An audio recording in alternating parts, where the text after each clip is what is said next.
subsídios. Lições Bíblicas Adultos. Lição 6. A desconstrução da masculinidade bíblica. Prezados irmãos, eu vos cumprimento com a paz do Senhor Jesus. Vamos dar continuidade ao estudo das lições bíblicas deste trimestre com o tema A Igreja de Cristo e o Império do Mal. Como viver neste mundo dominado pelo espírito da Babilônia. Quero aproveitar para, mais uma vez, divulgar o livro auxiliar. Adquira-o, procure em uma livraria mais próxima ou acesse o site CPAD. A lição de hoje é a lição de número 6, com o título A Desconstrução da Masculinidade Bíblica. Como fazemos didaticamente, a lição se divide em 3 pontos principais. O primeiro ponto, vamos ver a masculinidade bíblica. Subponto 1, a criação divina do homem. Nesse subponto, reitera-se então que a Escritura registra que Deus criou o ser humano, que Deus o definiu pelo sexo macho e fêmea, homem e mulher, conforme Gênesis 1, 27. Essa diferenciação entre homem e mulher visa ao complemento mútuo da união conjugal e ao desempenho dos papéis divinamente designados a cada um, conforme 1 Coríntios 11, 11 e 12. Ainda nesse contexto, é importante destacar que, ao criar o homem, Deus o fez olhando para si mesmo, isto é, a sua própria imagem e semelhança. Gênesis 1, 26. Desse modo, o ser humano não é meramente um animal racional, mas também é um ser espiritual. Por isso, o ser humano é considerado a coroa da criação, a obra-prima da criação. No subponto 2, apresentamos as características da masculinidade. E aqui trazemos a seguinte informação. As ciências sociais apresentam a masculinidade como sendo uma construção cultural. Afirma-se, por meio das ciências sociais, que tanto a masculinidade quanto a feminilidade são socialmente construídas. Os papéis dos homens e das mulheres, de acordo com as ciências sociais, são o resultado de valores e costumes impostos por meio de um longo processo de doutrinação e socialização. Desse modo, alegam ser necessário rever e alterar a função do homem como ser social.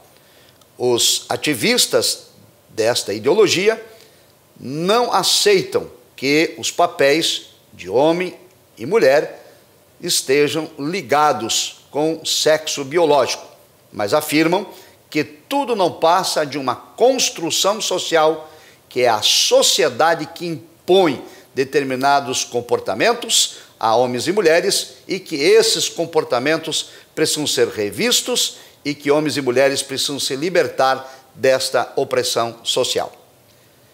Porém, a Escritura vai nos dizer que, ao criar o homem, Deus lhe confiou 2 tarefas essenciais.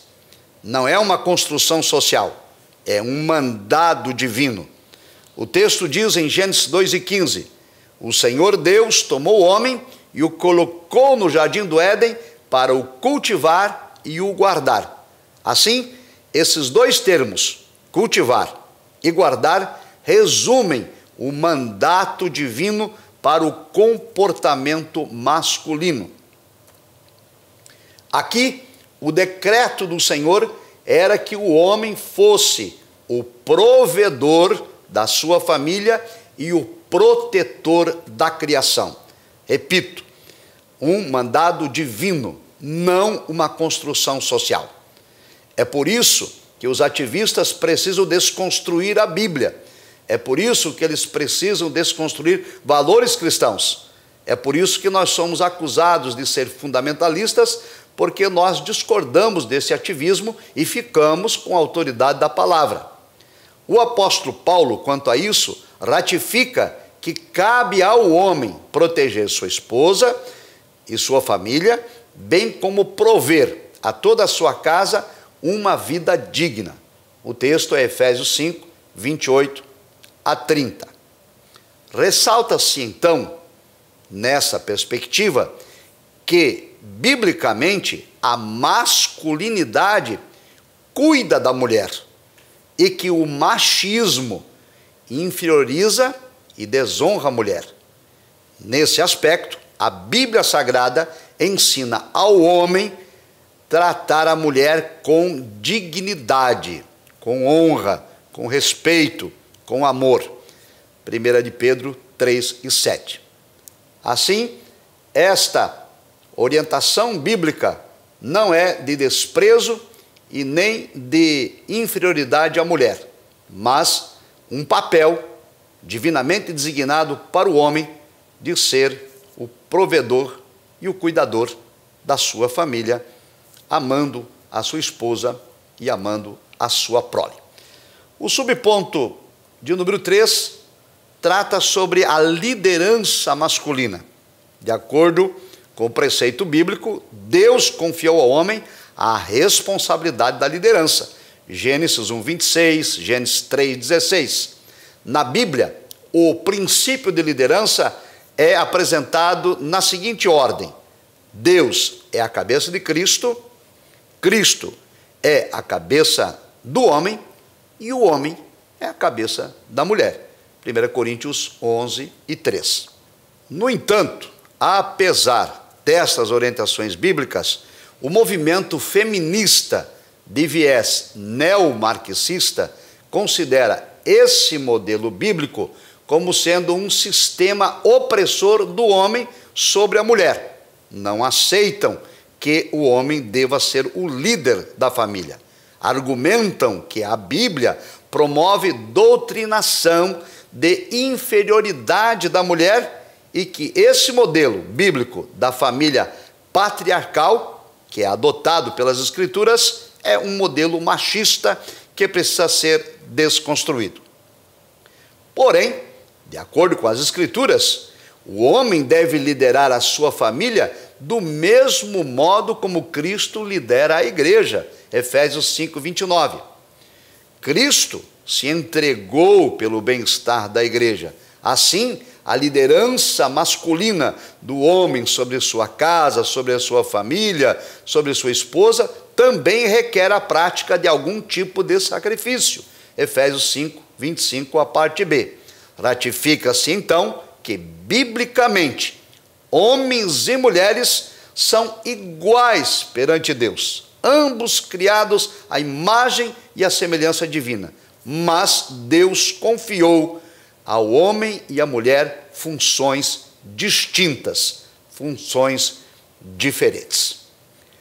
Prosseguindo, vamos ao ponto de número 2 de nossa lição: a erosão da masculinidade. Subponto 1, a apologia à homossexualidade. Em tempos pós-modernos, nós temos presente a ideologia de gênero, que investe profundamente na legitimização da homossexualidade. Esse conceito de ideologia de gênero ignora as características físicas e biológicas e alega que o ser humano nasce sexualmente neutro.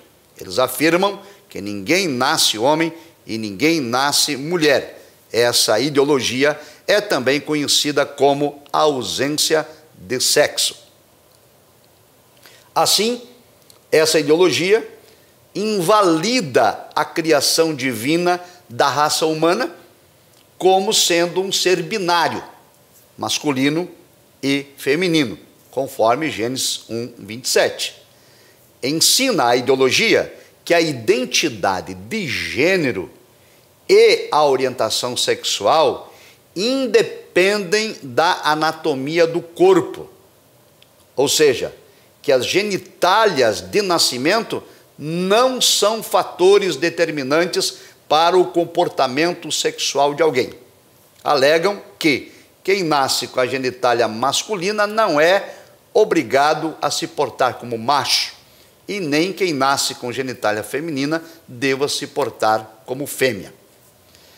Assim, eles não aceitam, os ativistas da ideologia de gênero, que os órgãos do sistema reprodutor feminino sirvam de parâmetro para a sexualidade e nem que os órgãos reprodutores masculinos sirvam de parâmetro. Porém, em virtude disso, a sexualidade antinatural, conforme diz a Escritura, ou seja, contrária à natureza, é ideologicamente incentivada em nosso tempo pós-moderno sobre o guarda-chuva do espírito da Babilônia, que atua na cultura, na política, no sistema religioso, no sistema econômico, como já vimos em lições anteriores. Nessa perspectiva, então, os defensores da sexualidade, contrário à natureza, em busca da aceitação popular, investem na normalização da prática da homossexualidade. Levantam-se bandeiras em todo o tempo, em todas as áreas, na mídia, na arte, na literatura, na educação, na política, por todos os meios, procuram os ativistas normalizar a prática da homossexualidade.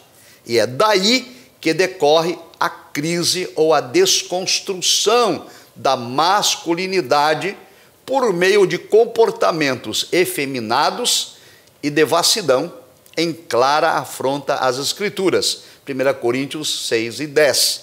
É importante aqui ressaltar que isto não se trata de homofobia e que a mensagem bíblica não é discurso de ódio. Apenas a palavra de Deus se posiciona contra a prática da imoralidade sexual. Porém, como já estudado, em tempos de patrulhamento ideológico, em tempos de cultura de cancelamento, nós, infelizmente, somos atacados e classificados pejorativamente como sendo homofóbicos ou preconceituosos, simplesmente por defendermos uma posição que é essencialmente bíblica.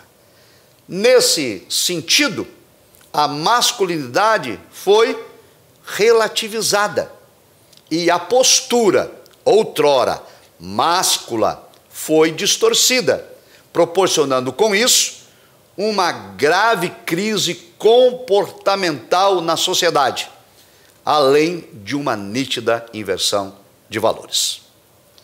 No subponto número 2, tratamos sobre a erosão da masculinidade no que diz respeito à responsabilidade.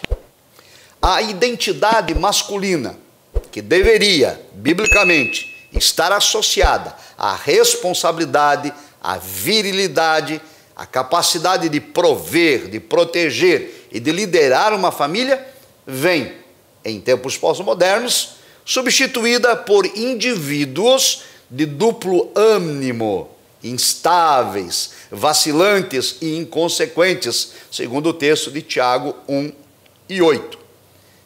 Essa situação é o resultado da inexistência de uma compreensão clara da masculinidade, pois nossa sociedade abandonou a única fonte absolutamente confiável que existe, que é a palavra de Deus.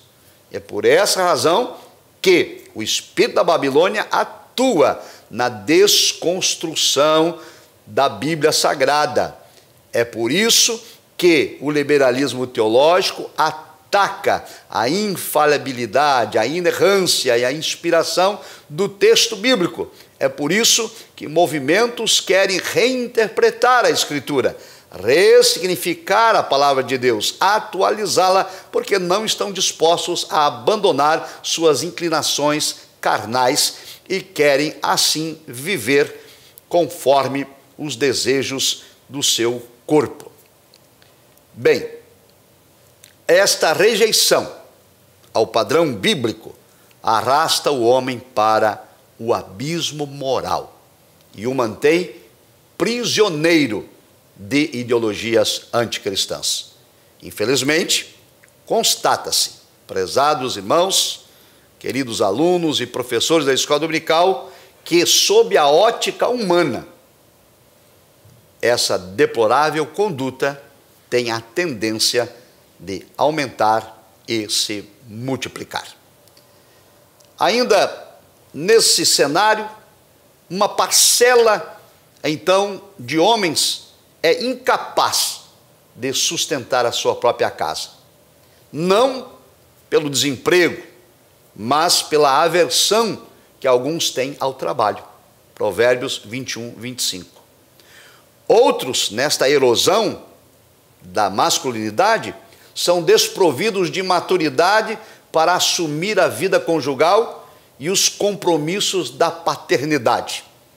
Têm uma vida de devassidão, de licenciosidade, mas não assumem paternidade, não assumem os filhos, não assumem a mulher, não assumem a família, por conta dessa crise de masculinidade. Alguns, de caráter dúbio, produzem insegurança à sua prole. Até assumem a casa, mas a família vive sobre insegurança total pela má administração e pela falta de confiança que a família tem no chefe do lar. Outros são omissos na liderança e na formação espiritual do seu lar, da sua casa, Efésios 6 e 4. Os efeitos desse comportamento resultam em inúmeros casos de desajustes familiares e de divórcio. Temos inúmeros casos de violência doméstica, temos inúmeros casos de falta de assistência de toda sorte dentro do lar e temos, infelizmente, então, um número considerável de famílias desajustadas pela crise de masculinidade que o mundo atravessa por meio de uma série de ideologias anticristãs. Na contramão dessas atitudes que são desprezíveis, deploráveis, a masculinidade bíblica requer do homem alto padrão de responsabilidade. Assim, Paulo, por exemplo, escreveu em 1 Coríntios 16, 13, portai-vos varonilmente, o que significa, hajam como homens, não como crianças. Era um chamado do apóstolo aos homens se mostrarem valentes, corajosos e ousados em um momento em que era necessário liderar com maturidade. Essa crise, então, de masculinidade tem gerado homens incapacitados de cumprir o seu papel de líder. Homens fracos, moralmente, de personalidade fraca. Em consequência, não apenas a sociedade, mas até a igreja odierna experimenta uma grande crise de liderança. E uma sociedade sem liderança transforma-se em anarquia, gera insegurança de toda sorte, em todas as áreas da vida. Desse modo, tanto o mundo como a igreja clamam e almejam por líderes eficientes. Como já foi observado, em tempos pós-modernos, como estudamos nas lições anteriores, multiplicam-se os desafios para uma liderança nos moldes bíblicos. Entre os obstáculos a serem vencidos, citamos relativismo cultural presente na sociedade que despreza as verdades bíblicas. Outro obstáculo é o patrulhamento ideológico, que desqualifica quem pensa diferente. O cerceamento da liberdade de expressão por meio das grades do politicamente correto impostos à sociedade da qual nós estamos inseridos. Somado a isso tudo, muitos homens estão acovardados e negligenciam o seu papel de líder pelo temor de ser mal compreendido e de ser alvo da cultura de cancelamento, tão presente não apenas na sociedade, mas também dentro do contexto religioso. Contudo, segundo a Escritura, um líder autêntico não vacila por causa da opinião popular. Um líder autêntico, se determinada posição é bíblica, esse líder não pode hesitar simplesmente porque outros não aprovam. Assim, eu quero lembrar, para que seja destacado na aula, que no período do profeta Ezequiel, nos anos 593, 571 a.C., o Oriente Médio passava por uma crise internacional. Israel e Judá se encontravam no exílio. As nações estavam sendo massacradas pela corrupção desenfreada, pela usura contumaz, pelo suborno insolente, pelas predições mentirosas, pela opressão implacável, pela avareza injustificada e pela violência reinante.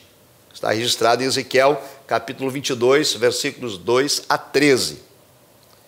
Ao se revelar ao profeta Ezequiel, o Senhor descreveu que uma das causas da destruição iminente era a crise de liderança. Deus procurava alguém entre os líderes para trazer suspensão do julgamento. Porém, alguém era preciso se voluntariar, ocupar a brecha para reverter aquela situação. Deus procurava esse homem. Ezequiel 22, 30. Nesse caso, aqui citado, a busca divina foi em vão. Deus não encontrou a ninguém. E o juízo tornou-se inevitável. Por isso, e apesar disso, Deus ainda procura esse tipo de homem para destacar no horizonte da história humana. Homens de verdade, homens que possam liderar pelo paradigma da masculinidade bíblica. No ponto de número 3, nós apresentamos Boaz como símbolo de masculinidade. A característica deste símbolo, primeira, é generosidade. A generosidade se relaciona com a benignidade e a bondade. A benignidade indica agir com delicadeza, com benevolência, com relação aos outros, assim como Deus faz conosco. Este é um conceito geral de generosidade. A bondade descreve aquele que é bom em caráter, aquele que é moralmente honesto, aquele que é agradável a Deus e ainda representa generosidade no coração. Refere-se então à bondade em ação, a bondade prática, que se expressa em atitudes, como ternura e compaixão com o outro, com o próximo. E, por evidenciar tais virtudes, Boaz é apresentado então como modelo de homem generoso nas Escrituras. Boaz, para relembrar aos alunos, era um parente de Elimeleque, o falecido esposo de Noemi, segundo o texto de Ruth 2 e 1. Em um período de quase 10 anos, Noemi perdeu o marido e também perdeu os filhos, Ruth 1, 3 e 5. E ao retornar para Judá, ela estava acompanhada apenas por Ruth, que era uma das suas noras moabitas, que também ficara viúva e não tinha filhos, segundo o texto de Rute 1,16. Para sobreviver e sustentar a sogra, Rute então foi trabalhar no campo de Boaz. Rute 2, 3, 5 e 6. Ao saber que Rute deixara a sua terra, Moabe, para apoiar a sogra, Boaz a tratou com brandura e generosidade. Rute 2, 11 e 2. Ele, Boaz, se dirigiu a ela com ternura e com benevolência. Boaz a protegeu para que não fosse molestada ou assediada pelos trabalhadores do campo. Rute 2 e 9. Boaz a alimentou com fartura.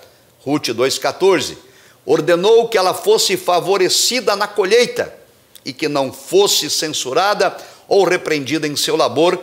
Rute 2, 15 e 16. Boaz determinou que ela ficasse à vontade na colheita, que ninguém a repreendesse, que ela ficasse colhendo as sobras sem nenhuma interferência, de tal modo que ela conseguiu colher muito e levar para a sua sogra fartura e abundância.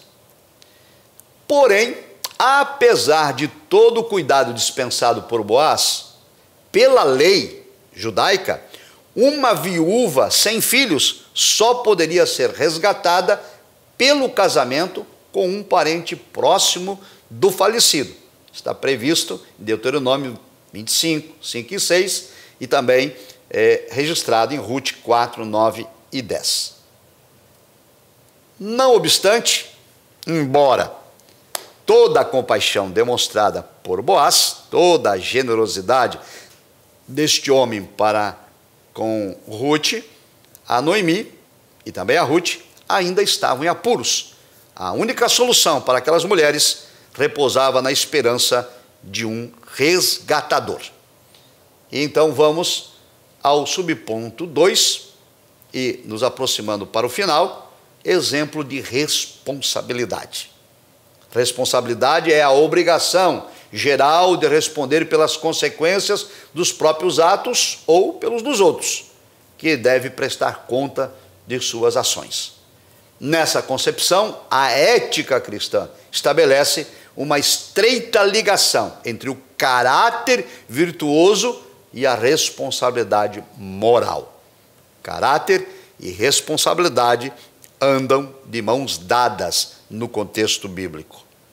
Boaz, então, encontrava-se diante de um impasse moral com a legislação vigente, isto é, o casamento do levirato. Por quê? Porque Boaz se comprometeu em resgatar Rute e também a herança de Elimeleque.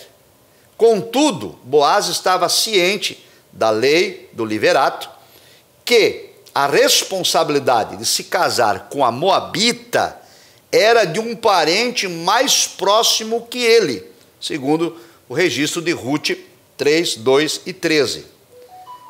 Mercê então da norma em vigor, para não ferir a legislação e também não dar um passo incerto, movido pelo senso de responsabilidade e de honra, Boaz levou o caso aos anciões da cidade. Na audiência, Boaz explicou que as terras de Elimeleque estavam à venda e que aquele que as comprasse deveria casar-se também com Rute, conforme o texto de Rute 4, 4 e 5. O parente que tinha o direito, que tinha a primazia, abriu mão desse dever e autorizou Boaz a comprar as terras e a se casar com a moabita. Rute 4, 6, 9, 10. Assim, ao adquirir a propriedade e tomar Rute por mulher, Boaz tornou-se o líder, o provedor e o protetor daquela família, cumprindo assim as suas responsabilidades masculinas com aquela família. Rute 4, 13 e 16. Boaz e Rute se casaram e geraram a Obed, o avô do rei Davi, de cuja linhagem nasceu o Messias, Cristo Jesus. Rute 4, 22, Mateus 1, 5, 6 e 16. Por conseguinte, concluímos que Boaz é símbolo de masculinidade, enquanto cidadão, marido, pai e líder exemplar.